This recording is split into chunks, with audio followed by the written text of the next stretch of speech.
Seja bem-vindo a mais uma live aqui no canal do Oliver Talk. Eu sou o Luciano Oliveira e nós iremos continuar a nossa caminhada para a vida intelectual. Hoje eu vou mudar um pouco as coisas, tá? Nós estamos nessa pegada lendo o livro do Jean Guiton, Trabalho Intelectual, e eu quero dar um livro complementar, tão importante quanto hoje, que vai ser a Abolição do Homem.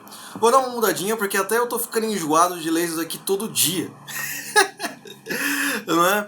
Então, o que nós queremos falar hoje, né? Sobre como o ensino ele pode transformar as suas próprias emoções, a sua própria vontade em uma coisa gelatinosa. Você pode se tornar um geleia, não é? Então, o que está escrito aqui na abolição do homem, não é? Então, a abolição do homem não se trata simplesmente de você extinguir ou assassinar todos os homens que estão na face da terra, mas se trata de você tirar a bravura do homem, capá-lo psicologicamente e depois exigi-lo que ele tenha a bravura de defender a sua nação, não é? É aquela coisa, a feminista que enche o saco do cara, que ele não pode ser cavaleiro, etc., depois enche o saco dele porque ele não está fazendo o seu papel de homem. É uma coisa muito louca, não é? Então você veja bem, isso influencia até naquilo que nós estamos lendo, correto? Tudo bem, Rodrigo? Raquel, grande Raquel, como é que você está? Deus te abençoe. Então eu quero ler uma parte aqui do nosso famoso livro do C.S. Lewis, A Abolição do Homem, extremamente importante, extremamente interessante, né? Veja o que ele fala aqui na página 21 sobre educação. Em suma, a educação antiga era uma espécie de propagação, homens transmitindo a humanidade para outros homens. A nova é apenas propaganda, prestem atenção. Em suma, a educação antiga era uma espécie de propagação, homens transmitindo a humanidade para outros homens, e a nova é apenas propagação. Tudo bem, galerinha? Como é que você está? Olha que interessante, nós falamos sobre várias coisas aqui, desde maneira de estudar, como você deve fazer suas anotações, né? Como é que você está, Ricardo? Tudo bem? E aqui eu quero trazer um exemplo. Por exemplo, aqui na Abolição do Homem, esse livro eu li ele 2 anos atrás, né?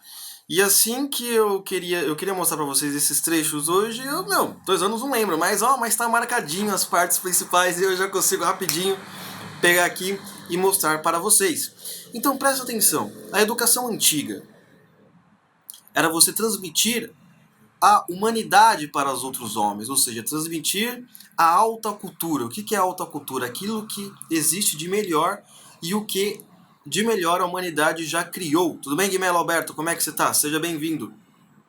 E hoje é propaganda. Veja que esse livro, ele foi escrito, não é? Deixa eu ver a data dele aqui certinha, mas se eu não me engano é lá por volta da década de 60, copyright 1943, certo? Faz bastante tempo. E já estava começando a ter aqueles problemas de que a educação estava se tornando propaganda. Deixou de ser uma propagação, você transmitir a humanidade para uma outra pessoa. Tudo bem, Tchau? Como é que você está? E você veja bem, Lewis ele detectou esse problema lendo, sabe o quê? Um livro didático para crianças. Foi lá naquele livro didático que ele percebeu, opa, peraí, gente, peraí. Esse livro aqui, ele na verdade quer apenas abolir o homem, abolir a ideia de homem e criar uma outra coisa totalmente diferente. Ele detectou naquele momento, ele não sabia talvez que nós chegaríamos a nesse nível, ou uma realidade paralela do Monty Python.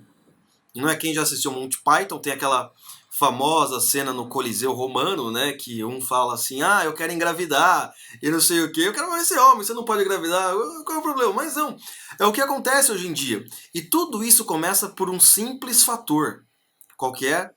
A educação. É a educação que você consegue moldar caráteres e moldar pensamentos. A gente não pode simplesmente subestimar essa parte. Então você veja bem, a galera se preocupa muito com política. Ótimo, válido, ok, vai pra frente, tá ok? Mas a educação é o que vai permitir que as boas ideias certo? Que livros do C.S. Lewis, livros do Jean Guiton, correto? Se propaguem. Se propaguem, porque eles transmitem a humanidade, eles transmitem aquilo que começou de Abraão, passou por Moisés, passou por Rei Davi, Jesus Cristo, Sócrates, Aristóteles, etc, etc, etc, e chegou até em nós. Só que a partir do momento que você vira propaganda, não é? O que acontece? Vira as escolas públicas e particulares do Brasil. O cara ele não aprende história. Ele aprende história a partir da visão socialista de tal autor. Cena do filme A Vida de Brian. Exatamente. Exatamente. Cena do filme A Vida de Brian. Então, é uma coisa assim absurda, né? Mas eu sempre gosto de exemplificar esse exemplo de propaganda. Então você tem, por exemplo, lá a professora de história. Ela não sabe as origens das ideias dela. Então ela propaga, repete aquilo que o professor dela ensinou. Então, assim, lembra, é uma história que você enxerga a partir do materialismo dialético, ou seja, você tem sempre um opressor, um oprimido.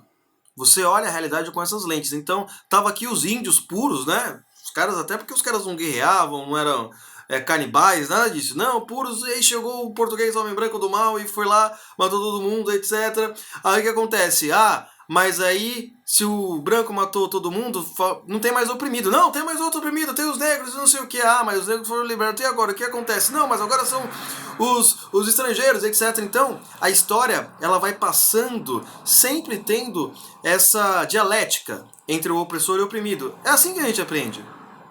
Você não tem outras visões, é apenas tudo propaganda.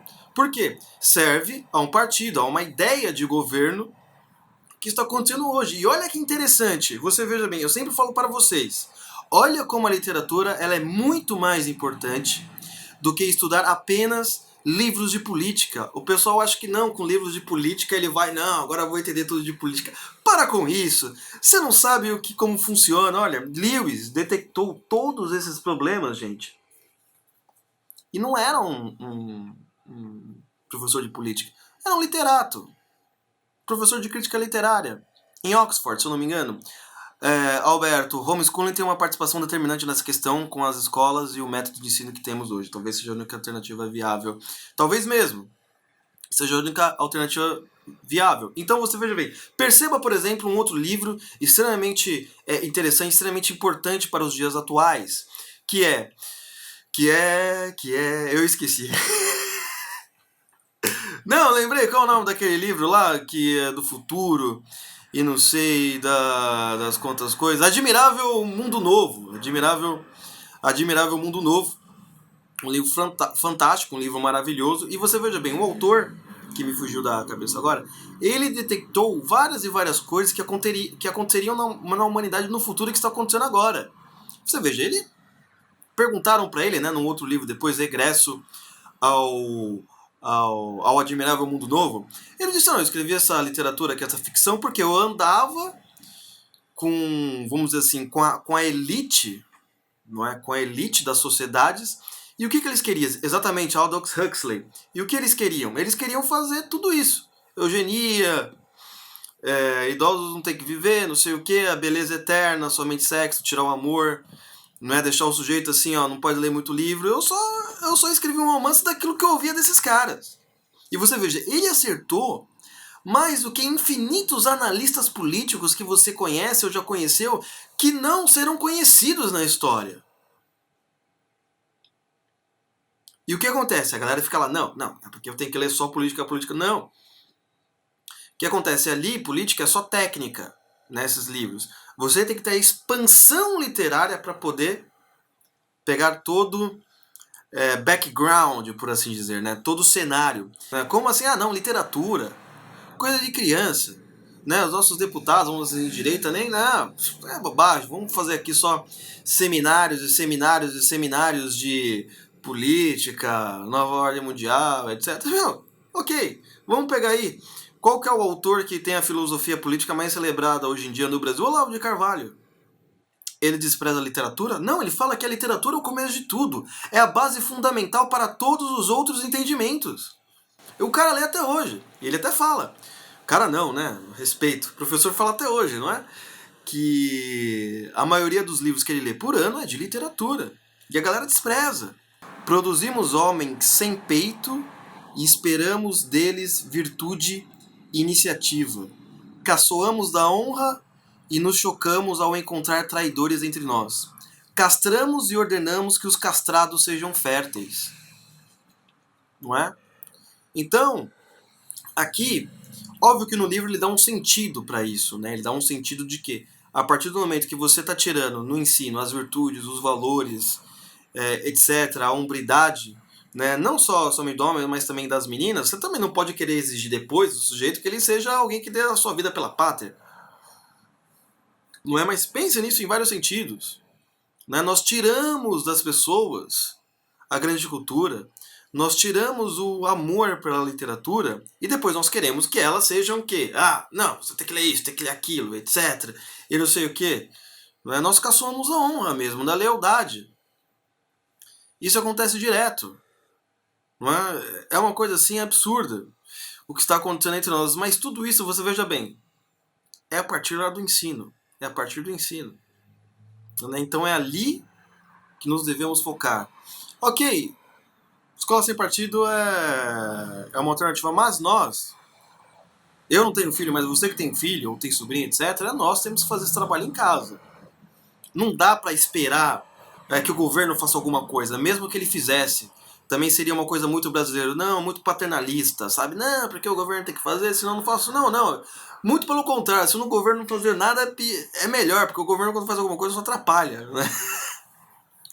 Na maioria das vezes. Agora o bolso tá dando um jeitinho aí, né? Então nós temos que fazer essas coisas. Educar as nossas crianças, principalmente crianças, nos contos de fadas, porque lá está as virtudes. De maneira lúdica para que as crianças aprendam. Tudo bem, pessoal? Vamos finalizar por aqui. Só irei ler os comentários, aproveita e escreve aí logo. Por isso que é perceptível o ataque direcionado à família, e principalmente às crianças e jovens. Ideologia de gênero, banalização da pedofilia e uso de drogas. Alberto, você tem toda a razão. Por quê? O Estado, você veja bem, é uma... O Estado, na verdade, se a gente pensar um pouco, é uma burocracia, ela não é física, ela não existe enquanto física, né? São pessoas. Não é? E cada um, dependendo da hierarquia que você estiver, você quer ter mais poder, certo? E última base de poder para o Estado é a família. E a família normalmente é sustentada por um outro pilar. É sustentada por um outro pilar. Qual é? A igreja. Não é? E a igreja tem um trabalho, enfim, de trazer uma certa moralidade social para as relações humanas, para a sociedade. Então você veja bem, essas camadas são as mais difíceis. Eles podem, por exemplo, é o que acontece hoje no Brasil. Nós temos uma elite esquerdista, os caras não conseguem se reconhecer, dominando as universidades, enfim, as áreas culturais, etc, etc. Você vê, o Bolsonaro está lá como presidente, mas quantos cargos são de esquerdistas? Porque não dá para preencher tudo. Não é? Quando ele preenche, de repente aparece um Santos Cruz. Né? Achando que o cara tá do lado. Não é do nosso lado.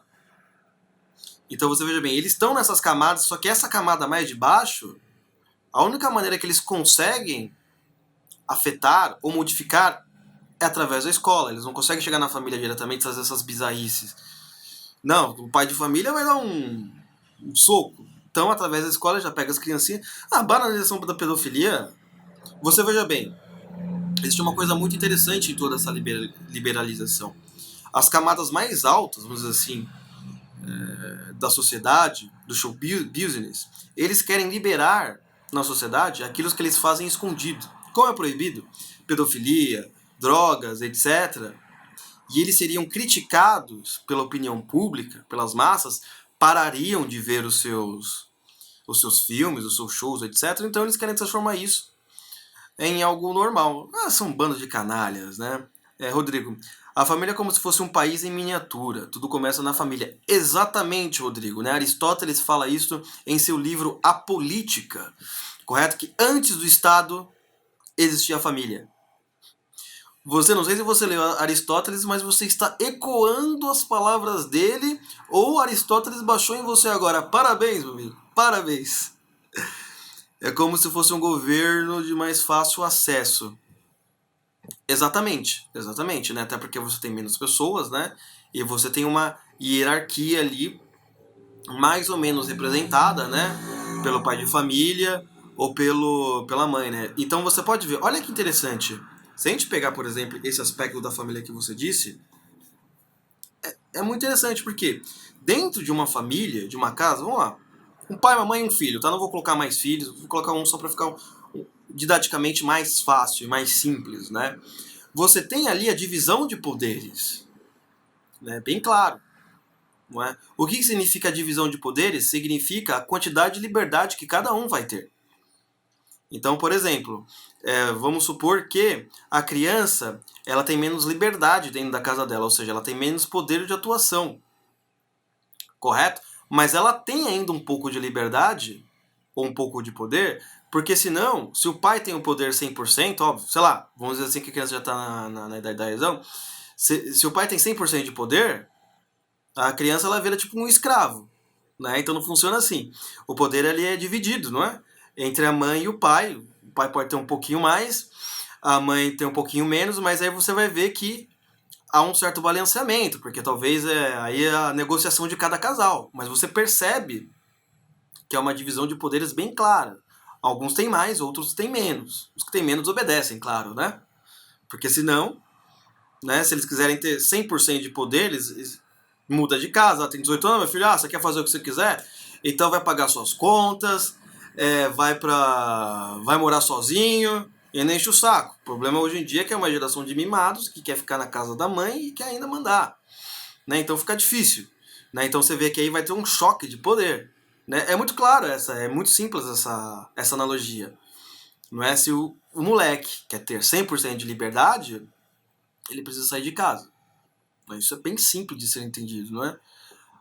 Erickson entrou agora, mas a gente tá acabando. Apareça amanhã às 9 horas. Haha, não li. Não leu, mas você encarnou Aristóteles, rapaz. Rodrigo. Minha avó que me disse isso. Provavelmente ela leu. Oh, sua avó é maravilhosa, viu? Deus a abençoe. É a mãe que manda em casa, exatamente. Normalmente, na maioria dos casos, é a mãe, a gente não discute, né? O pai tem sempre o poder mais de dar o dinheiro, da provisão, né? Isso foi muito claro na história da humanidade, né? O homem como provedor, até porque a mulher fica como vamos dizer assim, administradora, não é? E aí vai... É isso mais ou menos que o feminismo questiona, né? Mas aí daria uma outra live, que levaria muito tempo, não é o caso agora. Então é o seguinte, pessoal, obrigado aí pela presença de todo mundo. Amanhã, às 9, estaremos de volta nesse horário. Se você está ouvindo pelo YouTube, pelo amor de Deus, se inscreve aí, ative o sininho. E um abraço. Amanhã a gente volta com o Jang Tom, a gente continua, que vai depender do meu humor, correto? Porque aqui, né, as coisas têm que ser diferentes. Fui!